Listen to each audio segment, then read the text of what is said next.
Alléluia.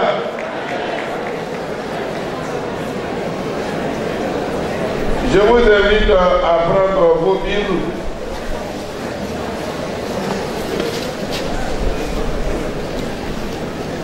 Le premier livre du Nouveau Testament.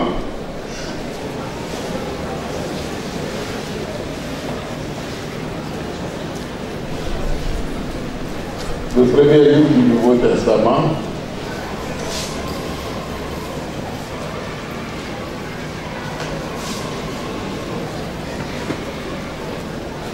Matthieu chapitre 9. C'est ça? Oui, le thème qui nous a été proposé. Matthieu chapitre 9, à partir du verset 35. Si c'est trouvé, nous faisons la lecture.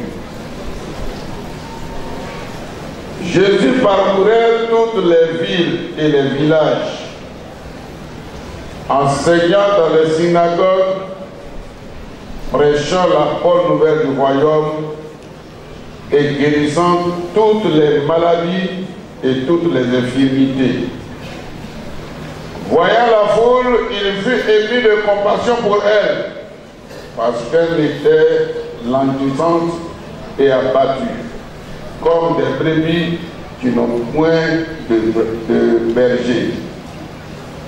Alors il dit à ses disciples, la moisson est grande, mais il y a peu d'ouvriers. Priez donc le maître de la moisson d'envoyer des ouvriers dans la moisson. Prions le Seigneur.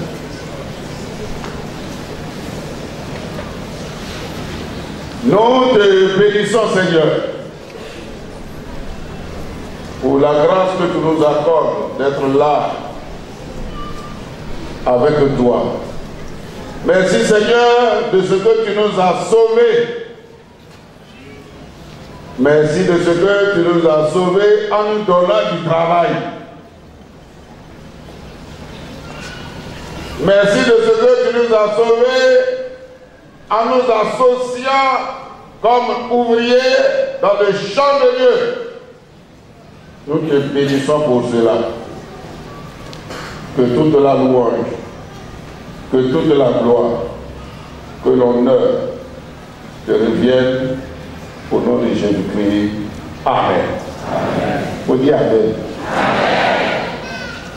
Faut dire Amen aux frères ou à la sœur qui sont à côté de toi.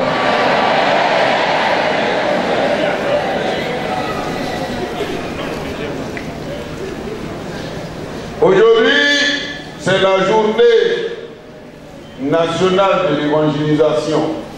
Quand nous regardons notre calendrier Assemblée de Dieu de Côte d'Ivoire, il y a des journées. Il y a des départements qui ont des journées. Le département de l'école du dimanche a sa journée. AOC, département des femmes, a sa journée. La jeunesse a sa journée. La mission famille a sa journée. Les instituts ont leur journée. Et l'évangélisation a sa journée. Quelqu'un me disait tout à l'heure que c'est la dernière, l'un des derniers départements nés, c'est le département d'évangélisation. En principe, on doit corriger. L'évangélisation ne doit pas être le dernier des départements à naître. Lorsque nous analysons, quand on va analyser, on va voir que ça devait être le premier département. C'est une grosse erreur que l'Église a commise. Ou bien ce département, ou bien on existait, mais sans donner de nom. C'est tout.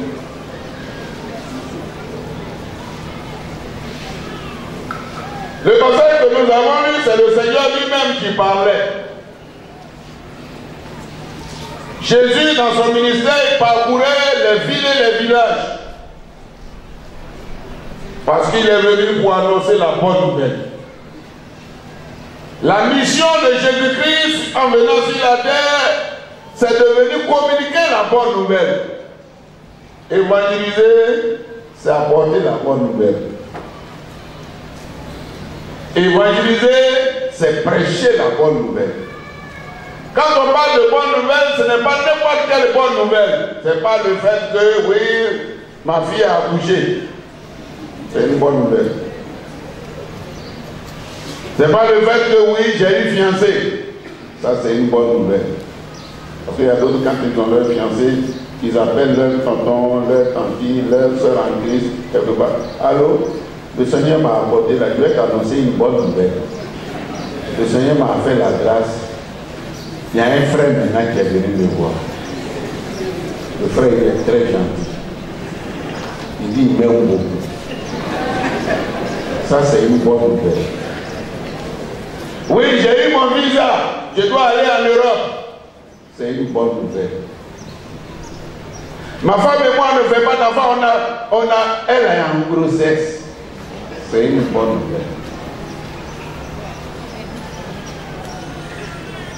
Mais la bonne nouvelle dont il est question ici, c'est la prédication de la parole de Dieu. Cette bonne nouvelle concerne Jésus-Christ, sa naissance, son ministère, sa mort, son ensevelissement, sa résurrection, sa montée au ciel et son retour. Ça, c'est ça la bonne nouvelle. Cette bonne nouvelle concerne Jésus qui a le pouvoir de sauver les âmes du péché. Jésus qui a le pouvoir de transformer les cœurs. Jésus qui a le pouvoir de changer les vies. Jésus qui a le pouvoir de donner un sens nouveau à notre vie. Jésus qui a le pouvoir. Jésus qui a le pouvoir de changer les mentalités. S'il y a quelqu'un qui a le pouvoir de changer les mentalités, c'est Jésus-Christ de Nazareth. Aujourd'hui, si notre monde est rempli de bandits, de tueurs, de djihadistes, de Boko Haram, c'est parce que ces personnes n'en ont pas encore croisé la bonne nouvelle. Lorsque ces personnes vont croiser l'évangile, vont croiser la bonne nouvelle, ils vont jeter les bombes, ils vont jeter les armes pour se donner à Dieu et pour prêcher l'évangile. Dans la vie de l'histoire de l'Église, il y a eu des bandits de grands chemins qui sont devenus des grands prédicateurs. Même l'apôtre Paul, c'était un bandit de grands chemins. J'utilise le terme parce que quand on a tué Étienne, c'est au pied de Paul qu'on a déposé les vêtements d'Étienne. C'est Paul qui a commandé, qui a ordonné qu'on tue Étienne. Mais quand Paul a croisé Jésus-Christ sur le chemin de Damas, sa vision a changé. Lorsqu'il a croisé l'évangile, qui est la bonne nouvelle, l'évangile de Jésus-Christ qui transforme, Paul est devenu le plus grand prédicateur de l'évangile. Si vous prenez les évangiles, si vous prenez le Nouveau Testament, il a écrit plus de livres. Et c'est lui qui va dire, malheur à moi si je ne prêche pas l'évangile. Ah oui, lorsqu'on rencontre la bonne nouvelle, ça change notre mentalité.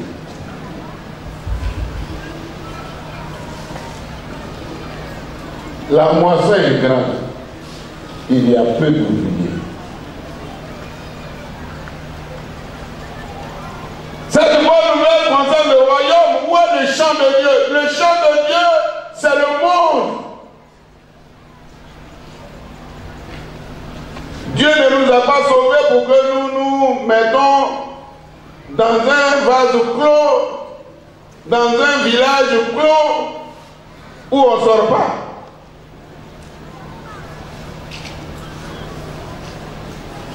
Je connais des villages chez nous, c'est soi-disant le village des religieux. Ils ont construit leur village. Parce que tout le monde, tous les autres villageois sont pécheurs. Mais quand ils sont allés là-bas, ils se sont enceintés. Ils se sont enceintés. Et c'est des gens qui quittent ici pour aller régler parade là-bas. Un jour, il y a un Américain qui est venu dans les années 80, dans les années, je crois, 98. Il voulait construire une cité des pasteurs. Moi, j'ai dit, je ne vivrai pas dans cette cité. Cité des pasteurs, c'est trop grave. Cité des chrétiens, dans Abidjan. Cité des chrétiens.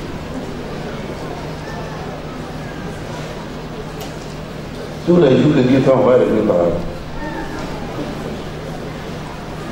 Est-ce qu'il faut? Tous les jours que Dieu fait, on va revenir par là.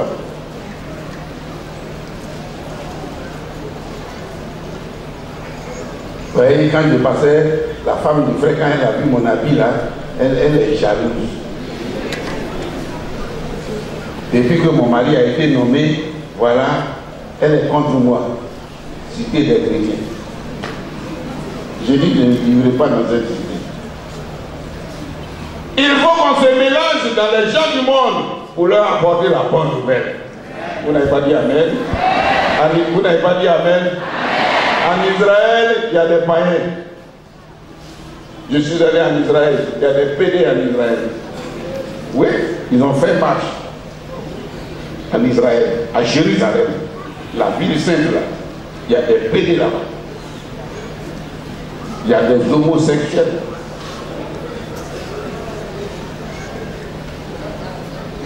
Mais tout le monde n'est pas enfant de Dieu en Israël.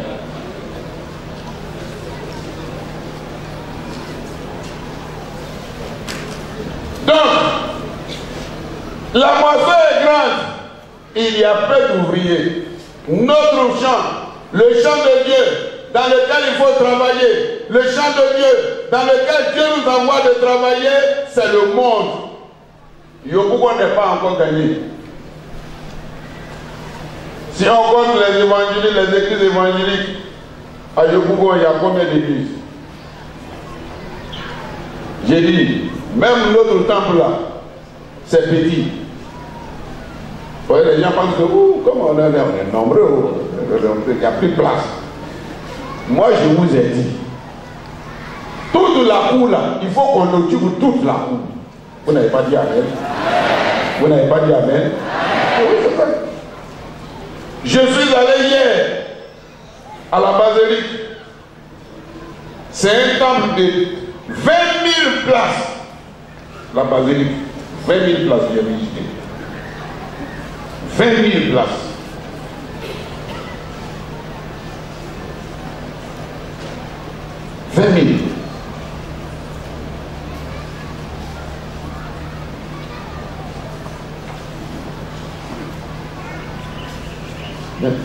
Est-ce que Yopougonga, le champ de Yopougonga, est-ce que le champ de Yopougonga, de Yopougon, la ville de Yopougon, est-ce que tout le monde est chrétien? Est-ce qu'autour de toi, tout le monde est chrétien? C'est pourquoi la moisson est grande. La moisson est encore grande dans l'église. Dans Yopougon, la moisson est encore grande. La rue Princesse est là. Maintenant, on a délocalisé la rue Princesse. Ça se trouve dans le quartier Poirou, en Andéré, Maroc, Niamon.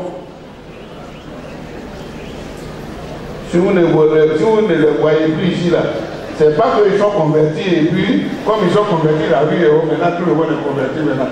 On a prié, la rue, là, tout le monde est converti, il n'y a plus, il n'y en a plus. Ils sont allés ailleurs.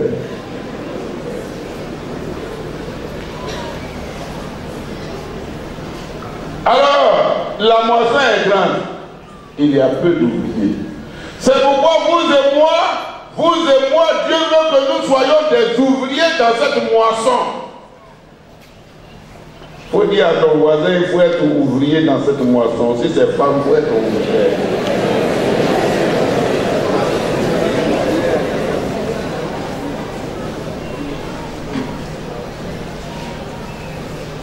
Être ouvrier de la moisson, c'est le seul champ, c'est la seule plantation où il n'y a pas d'exigence particulière pour être ouvrier dans ce champ. Vous voyez, quand les gens s'en vont déposer les demandes d'emploi, on demande quoi? Curriculum vitae. 3 ans d'expérience. C'est pas ça. C'est pas ça. Quel diplôme tu as? On demande. On a besoin de BTS, ou bien cycle ingénieur, ou bien licence, ou bien master, ou bien doctorat. Mais ce champ de Dieu, ou bien on dit que non, femme ne travaille pas ici,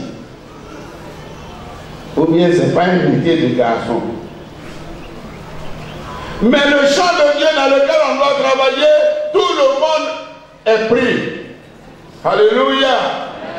Pourvu que tu te donnes seulement au Seigneur Jésus-Christ, tu peux travailler dans ce champ. La jeune fille qui est venue rendre le témoignage là, avant même qu'elle ne se fasse baptiser, elle était chaude dans le comité d'évangélisation. C'est un champ dans lequel on n'a pas besoin d'aller à l'école avant de pouvoir travailler déjà. Les mamans qui font partie du comité d'évaluation là, les mamans la venez ici. Venez, les mamans la venez. Moi j'aime les choses claires. Les mamans la venez. Venez. Il y a d'autres mamans encore. Ajoutez, venez. Venez monter ici.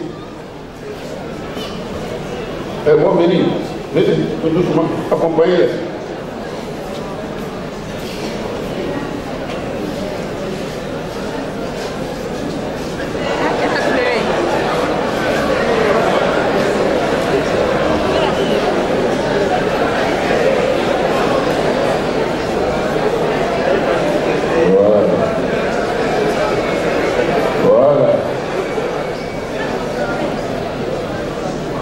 Les mamans qui font partie du comité d'évangélisation. D'autres ne savent même pas lire. La Bible là c'est encore en baoulé. Voilà. Elle a une Bible en baoulé. Voilà une. Elle a une Bible en baoulé. À toutes les réunions d'évangélisation, à toutes les sorties d'évangélisation, elles sont dedans en train d'évangéliser. Vous n'avez pas dit Amen. Vous n'avez pas dit Amen. Il aura des surprises au ciel.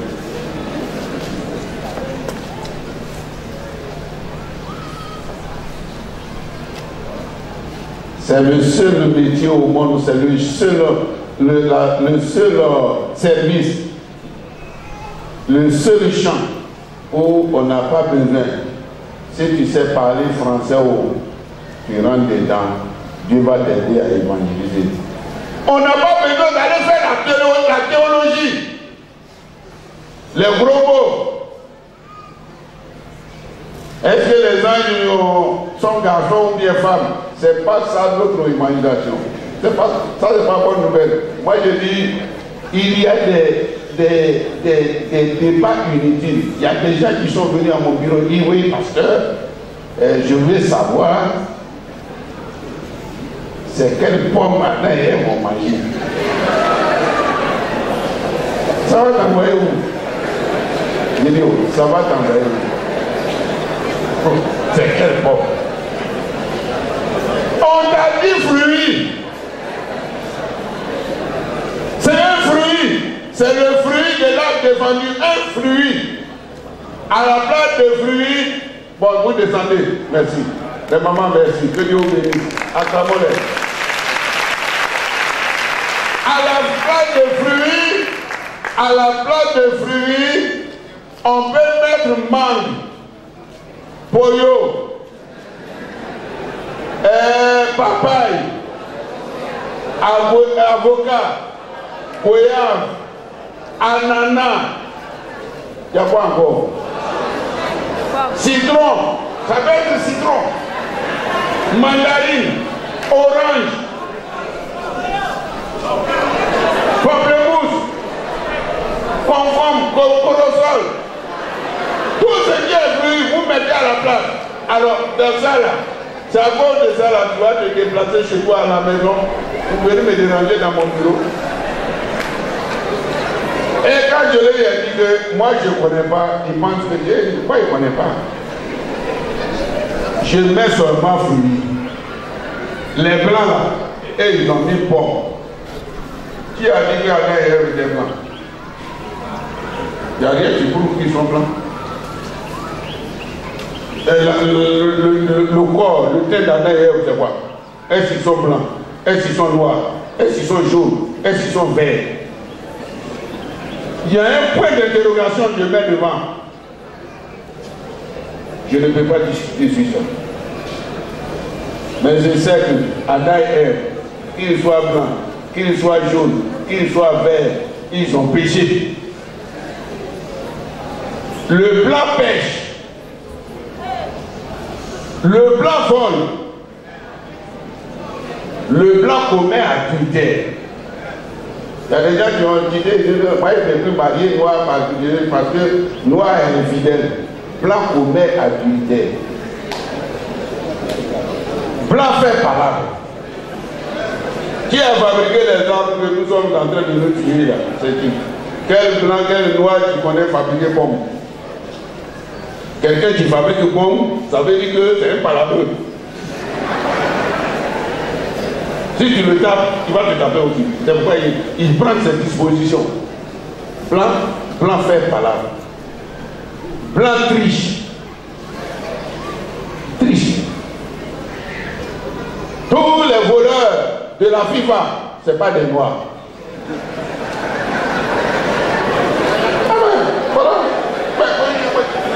J'ai dit tous les voleurs de la FIFA, c'est des noirs. Ce n'est pas des noirs. C'est un noir qui allait les sauver. Oui, c'est le Camerounais, Issa Ayatou, qui allait sauver la situation. Un noir.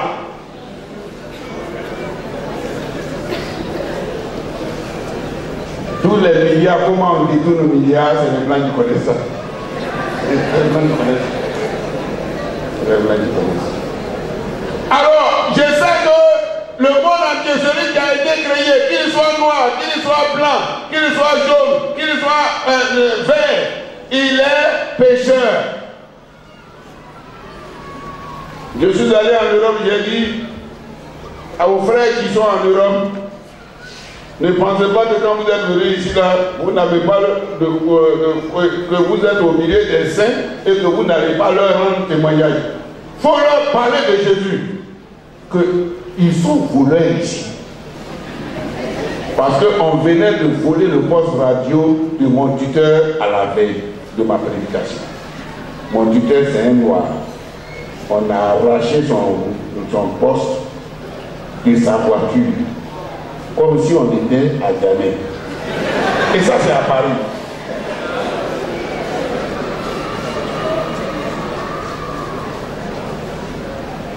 Le blanc peut être malheureux, misérable.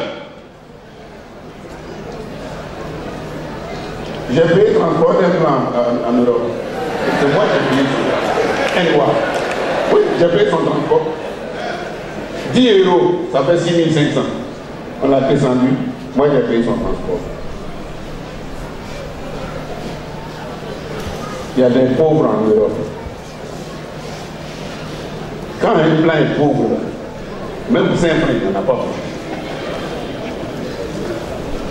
J'ai donné de l'argent à des blancs mendiants à Paris. J'ai pris le car. J'ai donné de la nourriture à des blancs dans le car. Oui. Donc, on m'a demandé, mais vous faites quel travail? Je dis, je suis un simple pasteur. Où ça? En Afrique. Je l'ai dit, je suis en Afrique. Je suis pasteur. Je suis venu en congé pour retourner. Alors, Le péché se trouve partout. C'est pourquoi il faut prêcher l'évangile. L'évangile, le champ de Dieu est grand.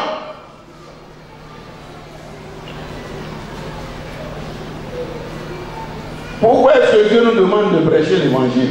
Je vais donner 7 raisons rapidement et puis on va se séparer. La première raison, c'est que Jésus lui-même, il était un gagneur d'âme.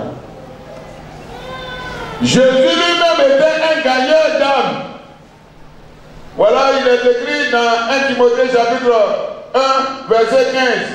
C'est une parole certaine et entièrement digne de confiance, digne d'être reçue, que Jésus-Christ est venu dans le monde pour sauver les pécheurs dont je suis le premier. C'est l'apôtre Paul qui a dit cela. Quelqu'un lui-même dit, Jésus est venu dans le monde pour sauver. Jésus n'est pas venu pour regarder les Juifs. Jésus n'est pas venu simplement pour donner de la nourriture aux Juifs. Jésus n'est pas venu pour ses parents simplement parce que sa mère était maltraitée par son papa ou bien par quelqu'un. Mais il est venu pour sauver les pécheurs. Et l'apôtre Paul dit, le premier des pécheurs, c'est lui-même. Moi, le premier des pécheurs, c'est moi, il n'y a aucun. Oui, Paul l'a dit, il dit le premier des pécheurs, c'est lui. Chacun met à la place de premier des pécheurs à son nom. Jésus est venu. Il a été le premier à venir. En venant, il ne s'est pas amusé dans le principe de travailler dans le champ de son Père. Il ne s'est pas amusé. Il est venu pour sauver. Il est venu pour sauver. Jésus est venu pour sauver ce qui était perdu. Selon Matthieu chapitre 4, verset 19, Jésus leur dit, suivez-moi et je ferai de vous des pécheurs d'hommes. Jésus ne parle de nous des gens qui travaillent dans son champ. Il a été le premier à travailler dans le champ de Dieu. Un chrétien qui ne pense pas au salut des âmes, un chrétien qui ne pense pas au salut des pécheurs, ce n'est pas un chrétien. Et c'est pourquoi je dis être là où les gens sont. Vous voyez dans Luc chapitre 15, verset 2, Jésus aimait être là où les gens sont. Il allait sur les montagnes, il allait dans les rues, il allait dans les foyers. Les gens l'ont critiqué en disant, il marche avec les gens qui sont de mauvaise vie. Mais pour gagner les âmes, ce ne sont pas les saints, chez les saints que tu dois partir. Comme vous avez vu dans notre sketch, les gens ont préféré créer la cité de Canaan.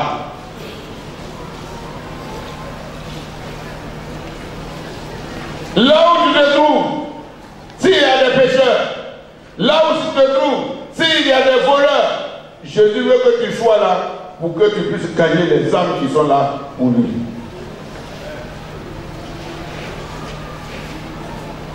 Deuxième raison, la moisson est grande. C'est l'une des raisons pour lesquelles Dieu veut que nous soyons des évangélistes. La moisson est grande. Les gens pensent que l'évangile là, le monde entier connaît l'évangile. C'est faux. Il y a des gens qui comprennent, qui ont entendu parler de l'évangile, mais ils ne connaissent pas le bon évangile.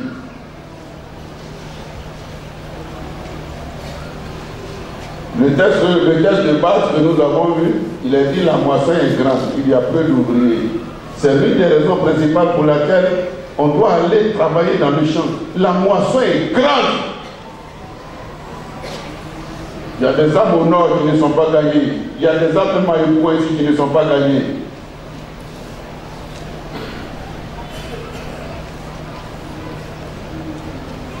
Et c'est pourquoi Jésus a envoyé les ouvriers dans cette moisson. Donc nous devons tous sortir pour aller dans la ville de Yopougon, pour aller attirer les âmes. Que ça ne soit pas seulement l'affaire de ce petit nombre. Si au niveau de cette église, chacun ne serait amené une seule âme par an. Je crois que cette année, c'est ce que le comité d'évaluation a décidé. chacun amenait une seule âme par an, s'il y a 1000 personnes, on est 2000, minimum 2000. S'il y a 1000 personnes qui amenaient une âme par an, cette année 2016, on aura plus de 2000, plus de 1000 personnes qui vont s'ajouter. Je dis, les bâches là, comme on n'a pas encore de l'espace, on va louer d'autres bâches encore, agrandir les bâches, détruire de la place. J'ai dit qu'on fasse comme les gens font partout, où on s'en va s'arrêter au soleil. Pour nous, là, on ne va pas s'arrêter au soleil. On restera dans la cour pour que les gens débordent. Ça sort sur la route, on va parer la route. Mais oui, vous n'avez pas dit amen.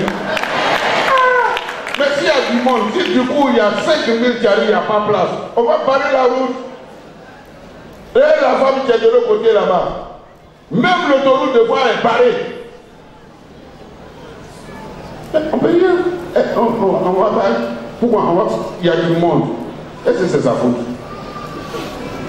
C'est pas sa faute. Donc des fois on est là, s'il y a du monde, il faut s'asseoir où? Ça fait rien. On va payer des nattes. On va mettre là. Les gens s'asseoiront dessus. Derrière, vous pensez que si aujourd'hui il y a des miracles qui se font et qu'il n'y a pas d'espace, je dis ici là, tout ici là, on va nous coller tout là. Vous n'avez pas dit amen? Quand les gens même vont venir voir, c'est eux-mêmes qui vont dire non, mais ils n'ont plus d'espace, non,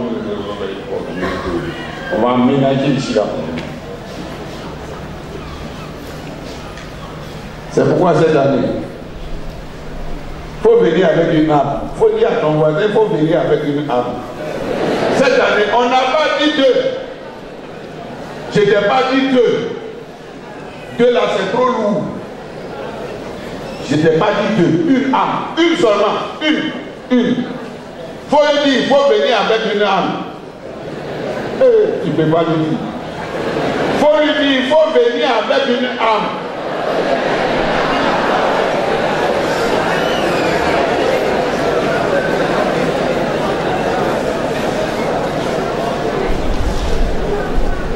Si on a 1000, j'ai dit si on a 1000, le Seigneur sera content d'avoir accompli ce que l'Éternel nous demande. La moisson est grande, il y a peu d'ouvriers. Les gens qui vont venir s'ajouter seront des ouvriers, et au fur et à mesure, Troisième, raison pour laquelle Dieu nous demande d'évangéliser, c'est qu'il y a peu d'ouvriers. Regardons un peu, on a besoin de beaucoup de pasteurs. Et dans le programme quinquennal du Bureau national, il souhaite qu'il y ait 1000 assemblées cette année. 1000 assemblées. 1000 églises. S'il y a 1000 églises, on a besoin de 1000 pasteurs. Oui, il y a des frères qui sont appelés, qui sont dans l'église, on ne peut pas les envoyer parce que si on les envoie, on va les mettre où? Quand on s'en va faire les affectations là, c'est une souffrance. De fois même quand on veut faire les affectations, nos cœurs partent. Affectation dernière là, il y a des gens qui m'ont appelé, et voilà la situation, aidez-nous. On ne peut rien. Mais s'il y a beaucoup d'églises, on peut faire partie les gens, autant qu'on peut. Et tant, j'ai dit, il y a beaucoup de prestataires ici que moi, le doyen et nous, on veut faire partie. Mais pour qu'il y ait des ouvriers, il faut élargir la moisson. Pour ne pas que quand on va faire former quelqu'un, on ait des problèmes pour le quartier. C'est pas nous, on ne veut pas le champ de Dieu, n'est pas comme le travail du monde où on a formé plein de BTS, il y a plein de BTS, communication, finance, compta, et il y a quoi encore? Tous les BTS que vous connaissez, et tout le monde est là.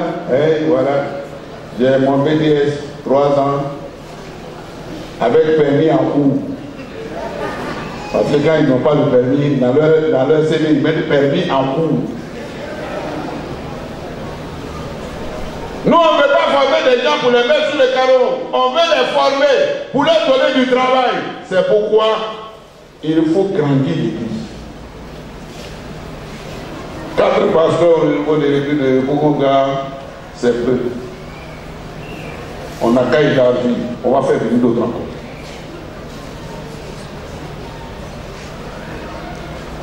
On a besoin de beaucoup d'anciens, beaucoup de diaconesses. Mais pourquoi il y a beaucoup d'anciens, beaucoup de diaconesses, beaucoup de responsables qui vont travailler? Il faut que l'église gagne des âmes. C'est pourquoi il y a peu d'ouvriers. Et comme il y a peu d'ouvriers, Dieu veut qu'on puisse trouver des ouvriers. Et les ouvriers, c'est vous qui allez répondre. Ésaïe chapitre 6, verset 5, verset 8. 6, verset 8. Ésaïe dit, j'ai entendu la voix du Seigneur disant, qui enverrai-je? Qui marchera pour moi? Je répondis, me voici, envoie-moi. Est-ce que tu peux dire au Seigneur ce matin, me voici, envoie-moi? Tu peux lui dire ça? Est-ce que tu peux Dieu dit, qui enverrai-je? Il pose la question, qui enverrai-je? Est-ce que tu peux dire avec Esaïe, me voici Seigneur, envoie-moi? Je vais rentrer dans le comité d'évangélisation pour être une ouvrière, pour être un ouvrier, travaillant dans ton champ, pour gagner des âmes. Que Dieu nous aide. Que Dieu nous aide. Que Dieu nous aide. Quatrième raison, pourquoi est-ce que nous devons évangéliser? C'est la grande commission de l'Église. L'Église n'a pas autre mission. Nous sommes sauvés pour servir Dieu. Nous sommes sauvés pour parler de Dieu autour de nous.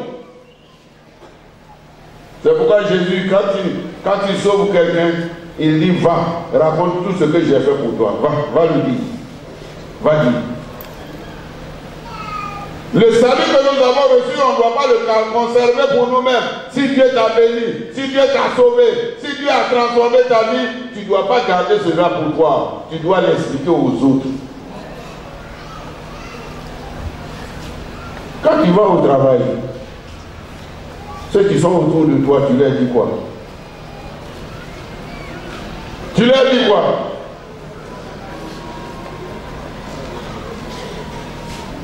Est-ce que vous êtes là? Si vous êtes là, faites la main comme ça. Faites la main comme ça. Faites la main comme ça. Allez, faites comme ça. Faites comme ça, la main comme ça. Si vous êtes là. Faites la main comme ça. Faites la main comme ça. Faites la main comme ça. Alléluia. Alléluia. Il y a des gens qui ont la tête des hommes, ils ne peuvent pas faire la main comme ça. Alors fais la main comme ça. Fais la main comme ça. Fais la main comme ça. Fais la main comme ça pour que je puisse voir. Voilà. Alléluia. Mettez la main.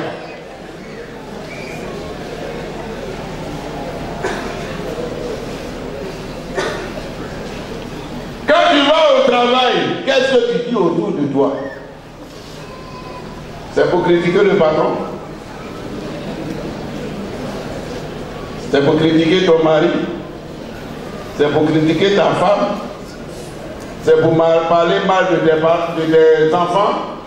Non. La grande commission que Dieu te donne dans ton service, dans ta maison, autour de toi, c'est de parler de Jésus.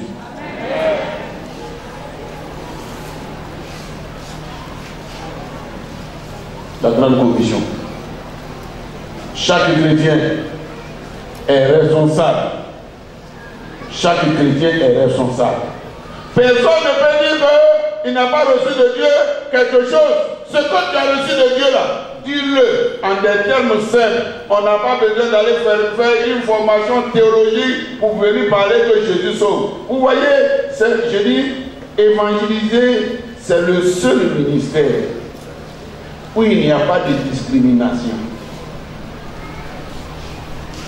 Pour être pasteur, femme ne peut pas être pasteur au niveau des assemblées de Dieu.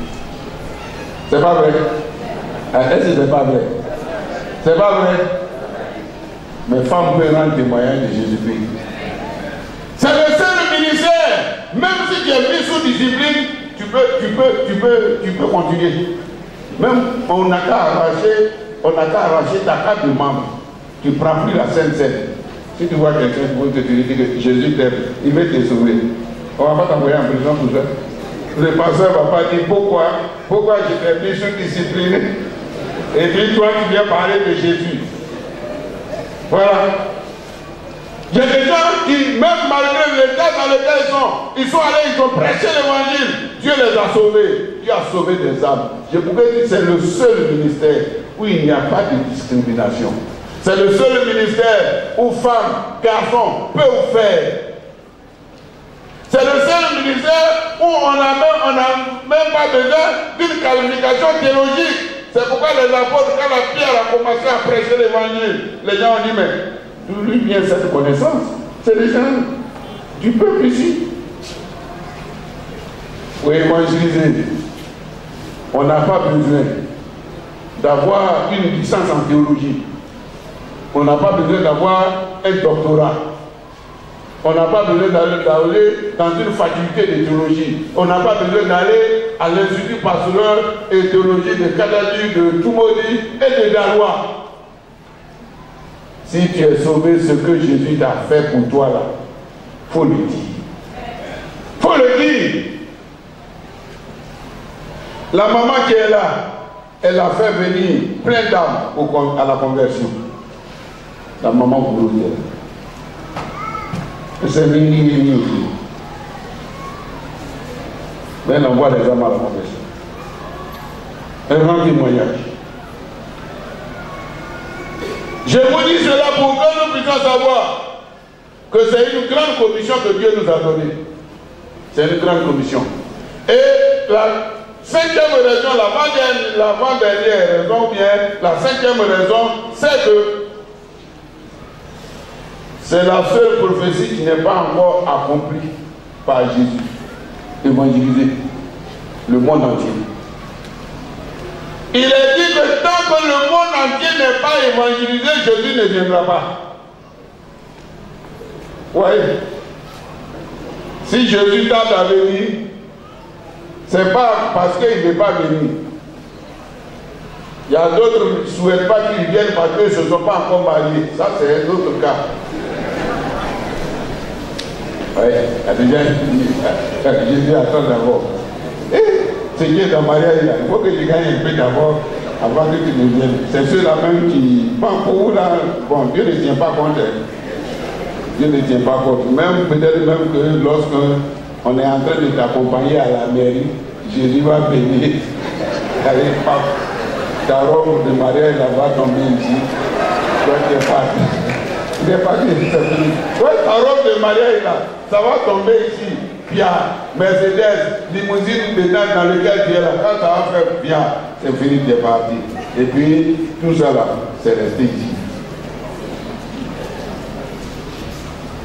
Maintenant, si toi-même tu n'es pas converti, que c'est le garçon qui est bien converti, au moment où tu vas te rendre compte, tu vas rester avec robe de mariage, avec ta limousine là ici, et puis lui il est parti.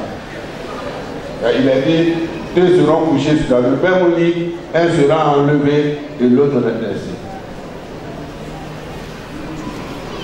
Mais si Jésus tarde à venir, c'est parce qu'il y a encore des gens qui n'ont pas encore fait la paix avec Dieu. C'est pourquoi je disais, c'est l'une des prophéties qui n'est pas encore accomplie. C'est pourquoi Dieu veut que nous puissions évangéliser pour accomplir cette prophétie. Et avant-dernière raison, Dieu nous tiendra responsables si nous n'évangélisons pas. Il a dit, quand tu vois le pécheur, tu es en train de pécher, si tu ne l'avertis pas, qu'il meurt dans son état, Dieu te demandera compte. Tu sais que les jeunes filles, les jeunes copines ne sont pas converties. Vous vous retrouvez, vous jouez, tu viens à l'église. Je m'en vais avec ma copine, je m'en vais à l'église. Bon, je m'en vais à l'église, ma copine.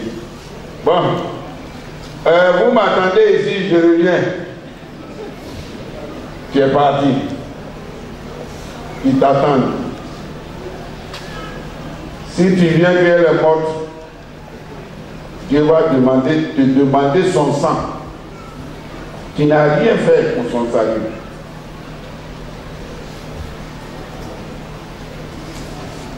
Tu n'as rien fait pour son salut. Et ça sera grave.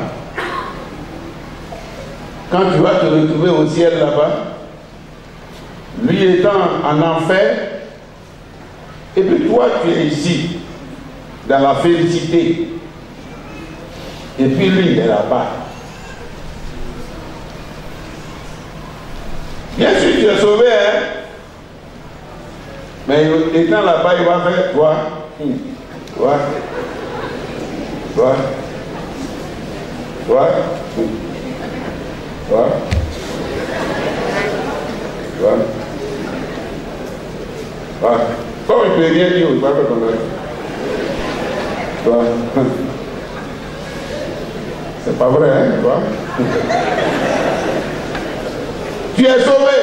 Mais lui, quand il est là-bas, il a dit qu'il y a l'abîme qui nous sépare. C'est pas ça. L'abîme ne nous sépare pas. C'est pourquoi le riche disait, Père Abraham, envoie quelqu'un aller parler de Dieu à mes parents pour ne pas qu'ils viennent ici. Mais pour ne pas qu'il soit trop tard, pour ne pas que tu sois responsable de son enfer, va lui parler de Dieu. Si tu lui as parlé et que lui, il n'a pas cru, si tu lui as parlé de Dieu, qu'il n'a pas cru, si tu lui as parlé de Dieu, qu'il n'a pas cru, tu as fait ta part. Alléluia. Oui, c'est pas que quand on va aller parler de Dieu, tout le monde va dire, oui, vraiment, tu m'as parlé de Dieu, je vais aller avec toi. Il y a d'autres mêmes qui vont t'insulter. Il y a d'autres mêmes qui vont se moquer de toi. Et c'est ça même qui est bon. Quand on se moque de toi, jusqu'au dernier moment, un jour tu apprends qu'il est converti. Toi-même, tu es là, tu es content. Il y a des gens qui nous ont insultés pendant qu'on rendait témoignage. Mais ces personnes-là se sont converties, ils sont devenus pasteurs.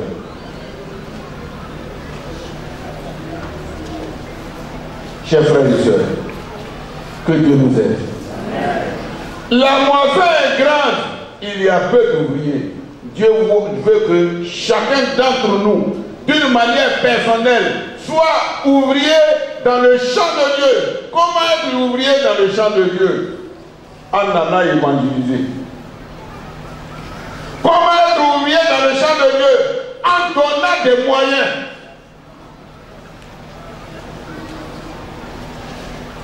Évangéliser coûte cher. C'est pourquoi il a dit, est-ce que vous savez le prix d'une âme? À cause d'une seule âme, on peut faire une campagne d'évangélisation de 3 millions et puis sauver une seule âme. Oui.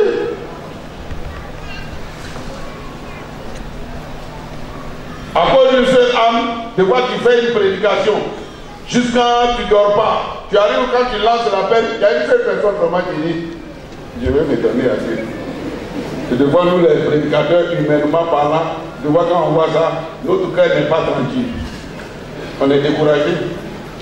Mais à cause de cela, Dieu peut sauver une âme. Vous voyez, parlons de Dieu autour de nous. Quelles que soient les circonstances, favorables ou pas, parlons de Dieu autour de nous. Il y a des moments où ça ne sera pas favorable. Il y a des moments où ça sera difficile. Mais parlons de Dieu autour de nous. Un jour, j'ai reçu un témoignage. Il y a un pasteur qui a organisé une grande campagne d'évangélisation. Très grande. Comme les plein air que nous faisons à Figaro. Le groupe musical a chanté. avec onction. Alléluia. Le monde était venu. Et puis, quand on a fini de chanter, le dirigeant a fait l'appel à un autre dirigeant, à un autre responsable de venir annoncer l'orateur, l'évangéliste X. Et puis, lorsqu'il a fait l'annonce et que l'évangéliste venait, la pluie a commencé. Une forte pluie. Vous voyez, des fois, on est tellement zélé. Pendant ce temps, le groupe de prière était en train de prier pour arrêter la pluie. Au vent, arrête-toi au nom de Jésus-Christ. Tu es vaincu, Satan. Oh, Satan, tu es vaincu. Pendant ce temps, l'homme de Dieu lui-même, il a mis les gens dans la prière. Il dit priez, il a prié. Ils ont prié. Vent, arrête-toi, Jésus. Toi-même, tu as arrêté le vent. Arrête le vent pour nous, pour qu'on parle de ta part. Mais pendant ce temps, le vent devenait fort. Jusqu'à les instruments commencent à mouiller. Alors les instrumentistes, pour ne pas gâter leurs instruments, ils ont coupé. Et le pasteur lui-même, il s'est mis à prêcher. Pendant qu'il prêchait, le vent venait tellement fort. Et puis le coin était devenu noir. Il prêchait. Les gens étaient sous les hangars, dans leur maison, pour écouter l'orateur. Il prêchait. Mais le pasteur, quand il est fini, il était tellement découragé. Il a décidé de ne plus servir Dieu. Franchement. Il a dit vraiment, ça je ne peux pas comprendre que parlant de la part de Dieu, Dieu nous humilie de cette manière.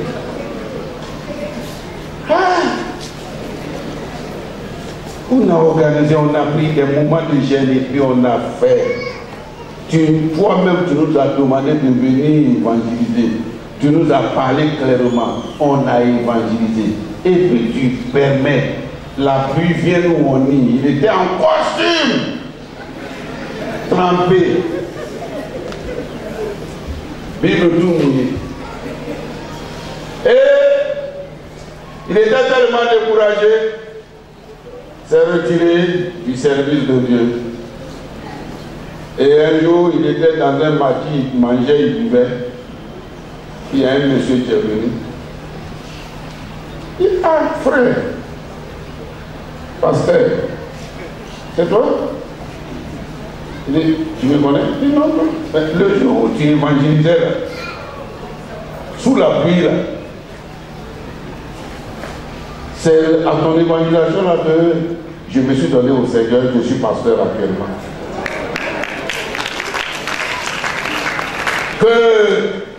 Au fait, tellement que tu parlais de Dieu, ça m'énervait, je voulais aller te tuer. J'avais un couteau dans ma main, je voulais aller te tuer. Donc j'avais un pistolet, je voulais tirer sur toi. Mais quand la pluie a commencé, je ne te voyais plus. Il faisait noir. C'est là que j'ai vu que ton Dieu que tu adores là, il est puissant. Il est puissant. C'est là, le pasteur lui a dit, il faut prier pour moi. Et il est revenu au Seigneur.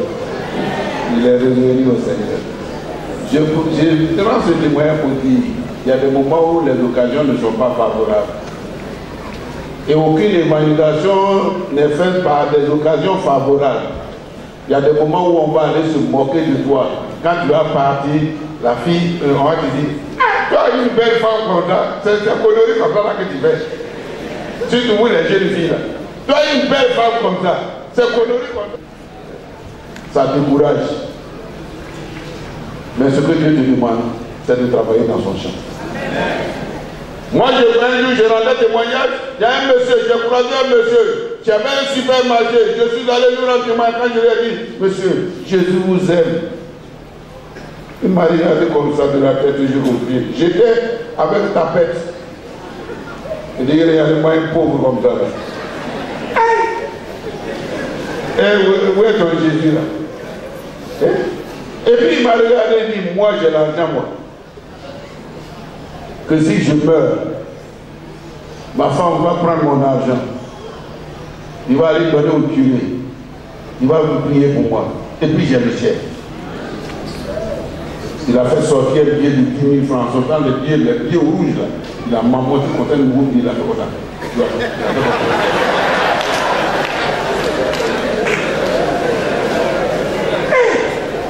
Et puis il dit, j'ai 2 dieux. Il a sorti le billet. Il dit, ça c'est mon Dieu.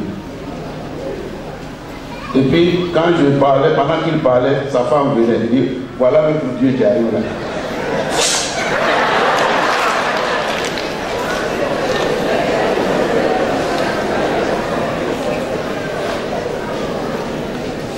Mais je lui ai dit, monsieur, Jésus vous aime. Et puis je suis parti. Il est resté dans son incrédulité. En moins d'1 an, c'était une chaîne Pâques. La chaîne Pâques est tombée.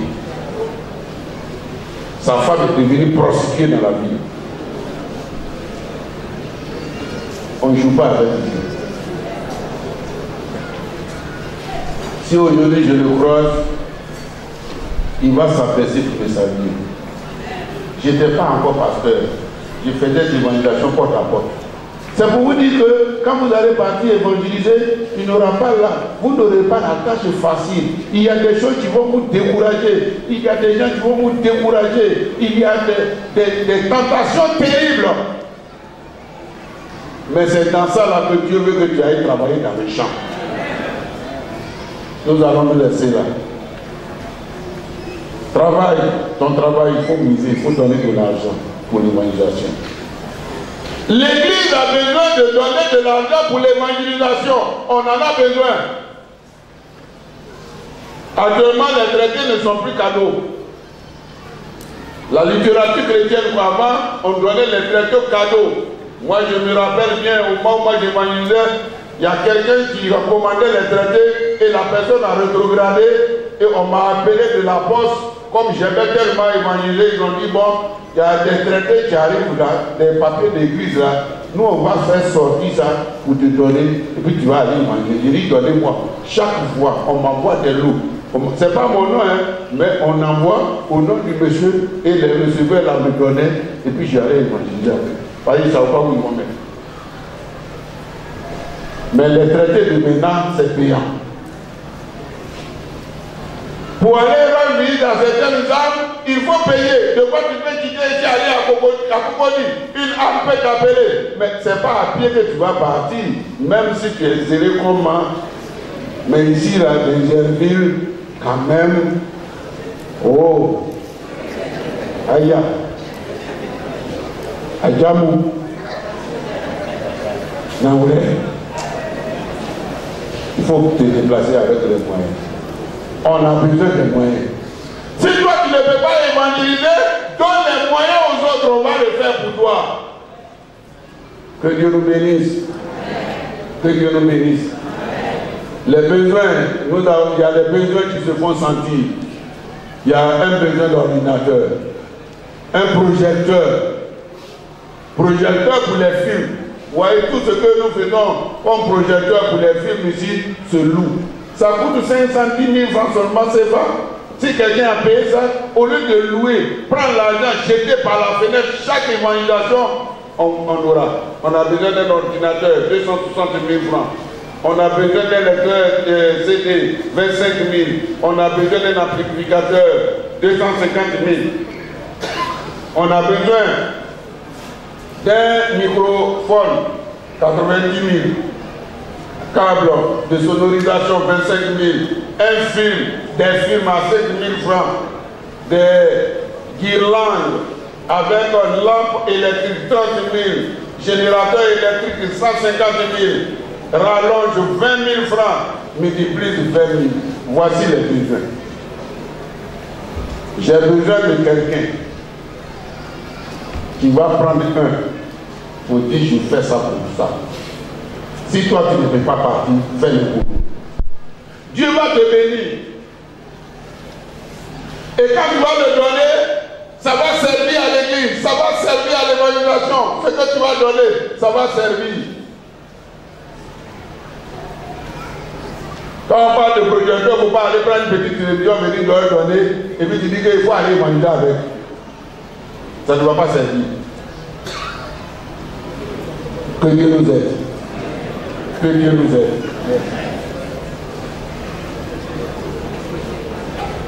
Moi, serviteur. Alléluia. Alors, que Dieu nous aide. Alors, ce matin, chacun n'a qu'à se sentir ouvrier dans le champ de Dieu. Nous allons nous tenir levés et prendre cet engagement. Si tu ne veux pas prendre l'engagement d'être ouvrier dans le champ de Dieu, il faut t'asseoir.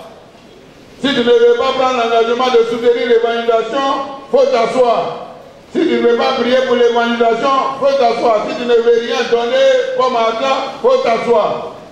Mais si tu es capable, si tu peux le faire pour soutenir l'évangélisation, il faut prier le Seigneur. On va prier, on va prier. Et pendant ce temps, je demande aux uns et aux autres de mettre la table là. Nous allons faire une offrande pour soutenir cette évangélisation, ce département, qui est un département très important au niveau de l'église. Si vous avez remarqué que dans les services de baptême, actuellement l'église de Yopouonga est en tête en nombre, c'est grâce à ce département. Nous allons prier ensemble le Seigneur. Que chacun dise, Seigneur, je vais être ouvrier dans ton champ. Je vais être ouvrier avec toi. Je vais être ouvrier dans ton champ. Je vais être ouvrier avec toi. Que chacun dise, Seigneur, je vais être ouvrier avec toi. Je vais être ouvrier avec toi. Prions ensemble le Seigneur. Seigneur, notre Dieu et notre Père, nous te bénissons, Seigneur, pour ta parole. Ta parole qui est esprit et vie. Ta parole qui fortifie. Ta parole qui renouvelle. À toi toute la louange. À toi toute la gloire. À toi l'honneur. À toi la dignité. À toi l'exaltation. À toi l'élévation. Gloire à ton nom, mon Dieu. Louange à ton nom, mon Dieu. Honneur à ton nom, mon Dieu. Et exalté soit ton nom, mon Dieu. Et élevé soit ton nom à cause de Jésus-Christ. Père, qui est comme toi, qui est digne de louange comme toi. Nous voulons travailler dans ton champ. Donne-nous la capacité de travailler dans ton champ. Donne-nous la force de travailler dans ce champ à tous les niveaux et que tout obstacle, que toute difficulté soit vaincue et que nous puissions travailler dans son champ fidèlement. Merci. Merci pour ce nouveau départ que nous prenons avec toi au cours de cette année 2016. Une année où tu veux que nos promesses soient accomplies. Mais pour que nos promesses soient accomplies, il faudrait aussi que nous travaillions pour toi, Seigneur.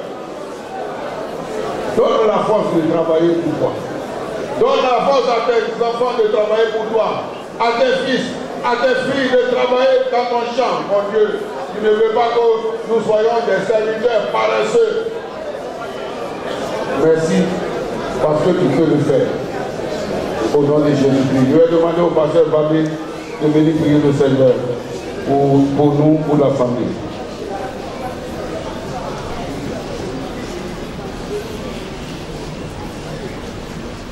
Notre Seigneur et notre Dieu, nous te bénissons et nous te rendons grâce pour, Seigneur, cet enseignement que tu nous as adressé en ce jour.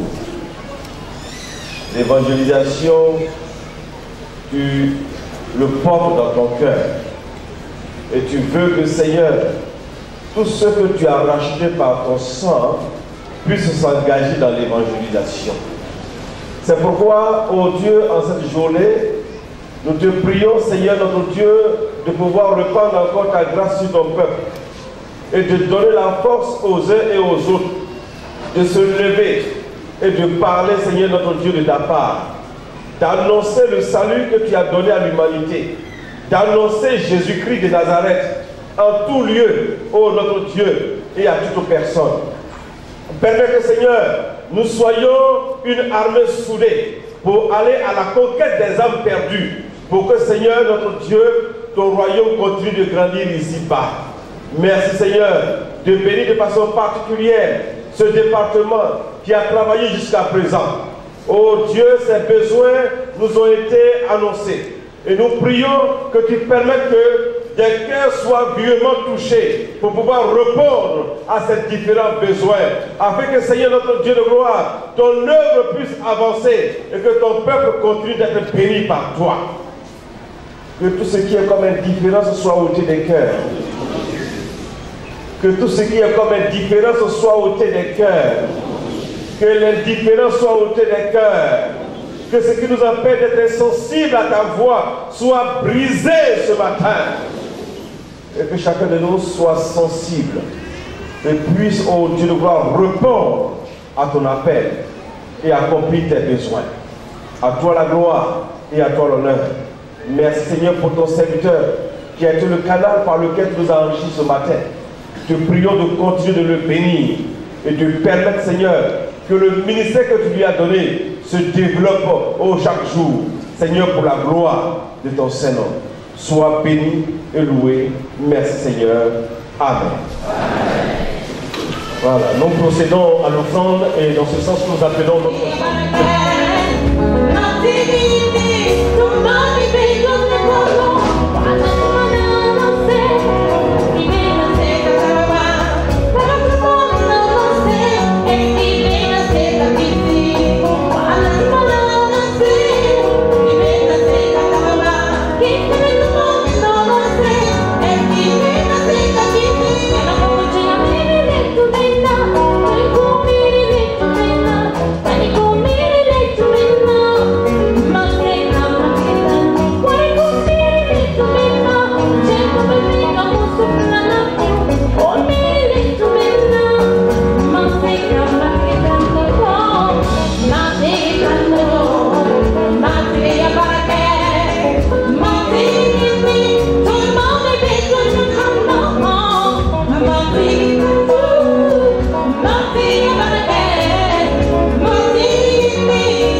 Oh,